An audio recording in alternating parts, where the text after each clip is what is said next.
Friends, welcome to Shylo's kitchen. இன்னைக்கு எங்க வீட்டு வாழைமரம் பக்கத்துல 2 காளான் முளைச்சிருந்துச்சு. அதை எடுத்து ஃப்ரை பண்ணிடலாம். காளானோட பின் பக்கத்தை திருப்பி பார்த்து அது ஒயிட் கலர்ல இருக்கான்னு செக் பண்ணிக்கோங்க. ஒயிட் கலர்ல இல்லனா சமையலுக்கு யூஸ் பண்ண கூடாது.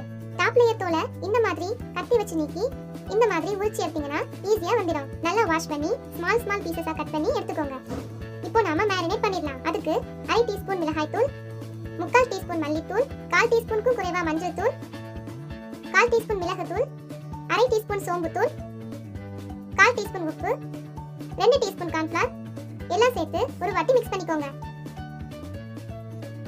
இப்போ கொஞ்சமா தண்ணி சேர்த்து நல்லா மிக்ஸ் பண்ணி 1 மணி நேரம் ஊற வச்சிடுங்க. இப்போ 1 மணி நேரம் ஆயிடுச்சு. ஒரு பேன்ல ஆயில் விட்டு ஆயில் சூடானதும் மேரினேட் பண்ணி வச்சிருந்த மஷ்ரூமை எண்ணெயில ஒண்ணா போட்டு ஃப்ரை பண்ணி எடுத்துக்கலாம். அவ்வளவுதாங்க, நம்மளோட சுவையான காளான் ஃப்ரை ரெடி ஆயிடுச்சு. It's time to eat. உங்களுக்கு இந்த டிஷ் பிடிச்சிருந்தா மறக்காம ஷைலோஸ் கிச்சனை சப்ஸ்கிரைப் பண்ணிக்கோங்க. கூடவே இருக்கிற பெல் ஐகானை கிளிக் பண்ணிக்கோங்க.